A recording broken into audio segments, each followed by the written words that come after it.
Hello दोस्तों, कैसे हैं आप सब लोग। आशा करता हूं कि आप सब लोगों की इन्वेस्टिंग जर्नी काफ़ी अच्छी चल रही होगी। तो दोस्तों, आज के इस वीडियो में फिर से मैं आप लोगों के लिए एक और नया वीडियो लेके आया हूं। और आज इस वीडियो में हम लोग सबकी मेरे ख्याल से फेवरेट कंपनी है रिलायंस इंडस्ट्रीज़ के बारे में डिस्कस करेंगे, क्योंकि इसके Q4 के नंबर्स जो हैं वो रिलीज़ हो चुके हैं। तो किस तरह से इसकी अर्निंग्स रही हैं, क्या रहा है, किस तरीके से प्रॉफिट रहा है, लॉस रहा है, क्या रहा है, अर्निंग पर शेयर कैसी रही है। और फिर इसका हम बाद में एंड में वीडियो के हम इसका चार्ट पैटर्न भी देख लेंगे कि किस तरीके से इसका चार्ट पैटर्न चल रहा है, क्या इसका सपोर्ट लेवल है।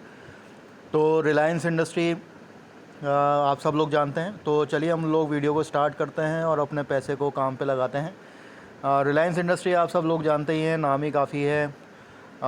मिस्टर मुकेश अंबानी की ये कंपनी है, एक बिग जायंट कंपनी है। और मेरे ख्याल से फॉर्च्यून 500 के अंदर ये आती है। यस, फॉर्च्यून 500 के अंदर ये कंपनी आती है।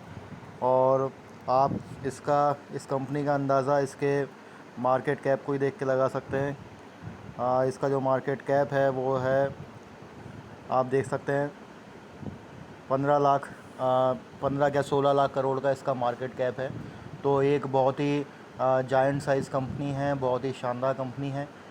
लेकिन मेरे ओपिनियन में मुझे ये कंपनी ज़्यादा अच्छी नहीं लगती है, क्योंकि इसके डाइवर्सिफिकेशंस बहुत सारे हैं और वॉलेटिलिटी काफ़ी रहती है। और प्लस रिलायंस नाम मेरे को थोड़ा सा ट्रस्टवर्दी नहीं लगता है। लेकिन मैं इसके लिए कोई ख़िलाफ़ नहीं जा रहा हूँ, ना ही मैं कोई इसके बारे में कुछ ख़राब बोल रहा हूँ, बल्कि ये मेरा एक पॉइंट ऑफ व्यू है, मेरा मानना है इस कंपनी को लेके।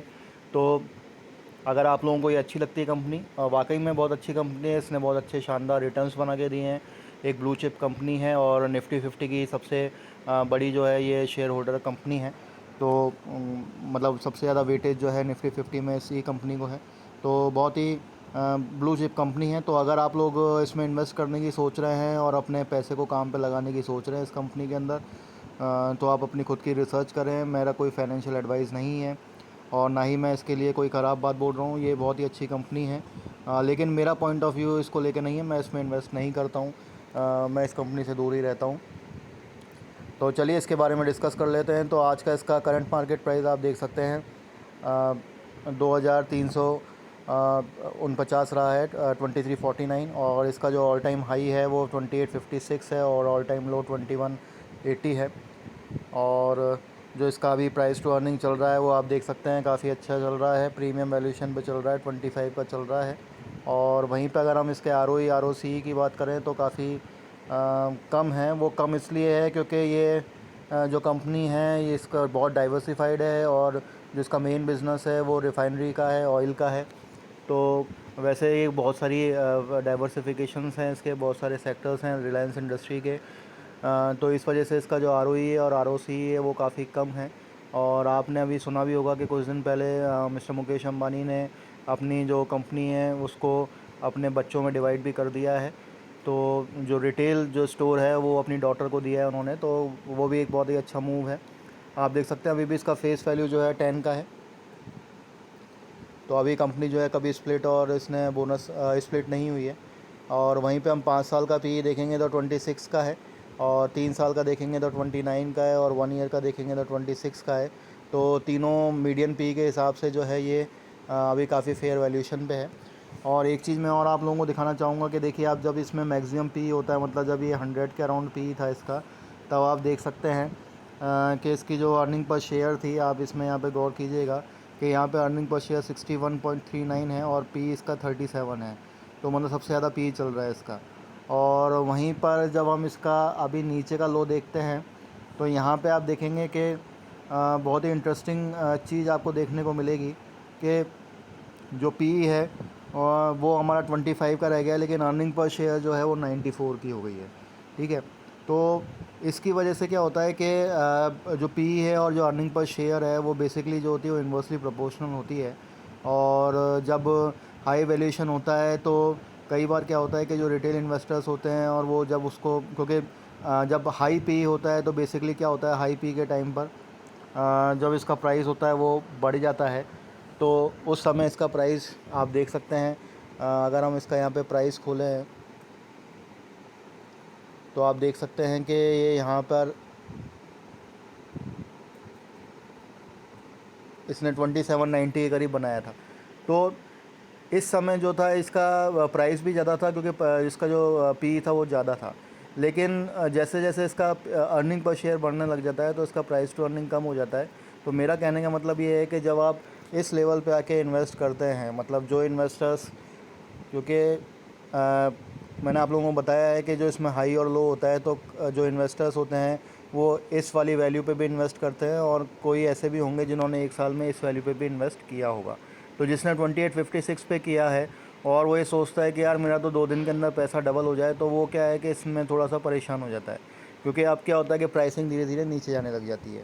लेकिन वो कभी भी अर्निंग पर शेयर नहीं देखते हैं। रिटेल इन्वेस्टर्स हमेशा क्या करते हैं कि वो हमेशा प्राइस टू अर्निंग ही देखते हैं। जो थोड़ा सा अगर ज्ञान भी ले लेते हैं तो वो प्राइस टू अर्निंग ही देखते हैं, तो अर्निंग पर शेयर नहीं देखते। तो वो देखते हैं कि यार प्राइस टू अर्निंग तो कम ही होता जा रहा है, प्राइस टू अर्निंग कम ही होता जा रहा है। लेकिन अगर हम इसका दूसरा फ्लिप साइड देखेंगे तो वहाँ पे अर्निंग पर शेयर तो बढ़ता ही जा रहा है। तो वो जब वो राइट टाइम होता है इसमें इन्वेस्ट करने का। हालांकि हो सकता है कि उसका प्राइस टू अर्निंग कम हो रहा है, लेकिन आपको इन्वेस्टमेंट करना पड़ेगा, क्योंकि उस समय अर्निंग पर शेयर जो है वो उसकी बढ़ गई है। तो चलिए मैं आप लोगों को इसका एक बार जो है प्रॉफिट एंड लॉस देख लेते हैं हम। तो आप देख सकते हैं कि बहुत ही कमेंडेबल इसने जो है रिज़ल्ट्स दिए हैं। करीब करीब आप यहाँ पे देख सकते हैं, अगर मैं एक साल का कंपैरिजन भी करूँ तो आप यहाँ पे देखिए कि 7 लाख करोड़ का कभी सेल्स दिया है इसने। जो अब ट्रेनिंग 12 मंथ्स की अगर हम बात करें, मतलब ये जो फाइनेंशियल ईयर एंड हुआ है 23, उसमें 8,73,898, मतलब करीब करीब पौने 9 करोड़ का, सॉरी पौने 9 लाख का जो है इसने सेल्स दिया है, जो कि काफ़ी अच्छा है। और अगर मैं यहाँ पे ऑपरेटिंग प्रॉफिट मार्जिन की बात करूँ तो वो भी काफ़ी इंटैक्ट रहे हैं।